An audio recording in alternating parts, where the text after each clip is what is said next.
everybody. We are all on the same in the same place now. So this is for all of 4th grade and all of 5th grade.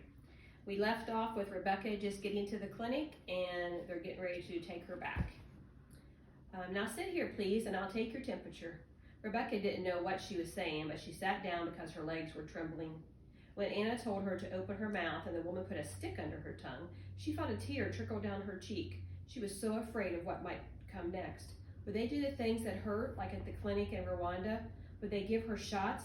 Would they twist her foot all the way around and hold it in a cast? Would Meredith and Clay leave her here? Hey, said Clay. He knelt down and looked into her eyes. It's okay. Don't be afraid. It doesn't hurt.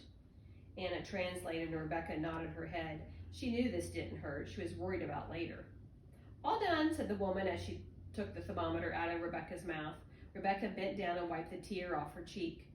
Follow me, said the woman. They went down a long hall and into a room with windows. The floors were hard and shiny. Rebecca's black sandals made a squeaking noise each time she took a step. In the room, Clay picked her up and set her on a padded table covered in a long piece of paper. A woman in green pants and a matching green shirt came in. My name is Gina, she said. I'm a registered nurse and I will help Dr. Denny. Rebecca didn't understand much, but she liked the lady's smile. Can I take pictures of your feet? She asked and held up a phone. She wants to take pictures, Anna explained in the language that Rebecca would understand. Rebecca nodded and the woman named Gina began to take pictures. Rebecca wished she could hold the phone and take them herself. Elena had let her use her phone and she had taken hundreds of photos of the dogs and the house and the lake and everything.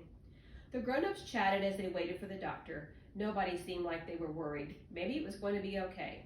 Maybe nothing would hurt. Rebecca tore off a tiny piece of paper from under her leg and twisted it into a sharp little point. She poked it on her knee, her finger, and inside her stuffed bear's ears. Hello, a tall man with gray hair and glasses strode into the room.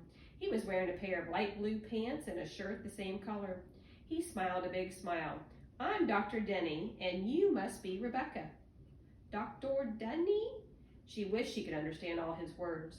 He talked fast and moved fast, but he was gentle when he unlaced her shoes and then took her feet and carefully examined them, rubbing the calluses on the top.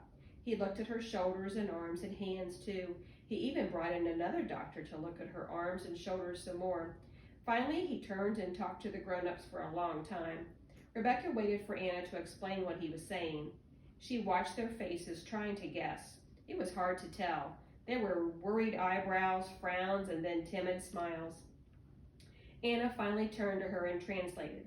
He's telling us that sometimes babies who are born with feet like yours are given a series of casts once a week. Because they are babies, their bones are soft, and after just a few months, their feet turn. Oh, said Rebecca. Had her only chance at normal feet come when she was born, or could Dr. Denny do something about it? Anna continued. He isn't sure if casts will work now since you are older and your bones have gotten used to being twisted after so many years. What about my arms? Can he make them stronger so I can lift them? Anna shook her head. I'm sorry, Rebecca. He doesn't think there is anything they can do for your arms. Hope leaked out of her like a tire going flat. They were going to send her back to Rwanda without doing anything. Mr. Denny started to talk again and Anna translated. He wants to see you walk down the hall. Clay helped her off the table. She stood up tall and walked her very best for Dr. Denny.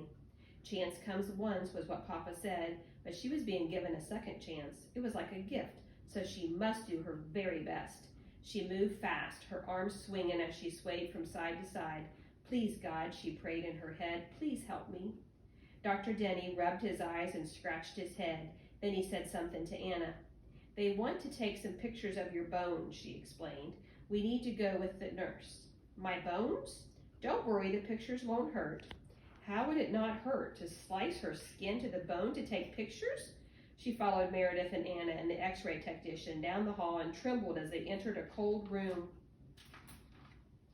It was empty except for a giant machine in the middle. Anna and Meredith helped her put on her hospital gown that tied at the neck and hung open down the back. Her skin prickled with chill bumps. The technician hung a heavy apron over her chest and showed her where to sit, and then pressed a piece of smooth, cold glass on the machine to her leg. You must hold very, very still or the pictures won't work. Dr. Denny needs good pictures to decide whether he can help. When will they cut? Rebecca asked Anna. Cut? Yes. When will they cut my skin to get to my bones? No. Oh, Rebecca, I'm sorry, said Anna. We would never do surgery without telling you first. The pictures are taken through your skin. It won't hurt one bit. The technician said something, and then all three of them stepped out of the room. We'll be right back, said Anna. Why did they leave? She held her breath to stop shaking. She thought about home and plates of rice and beans and the warm cooking fire and paper snowflakes dangling from the ceiling. Anything to distract her from the cold room and the big, scary machine.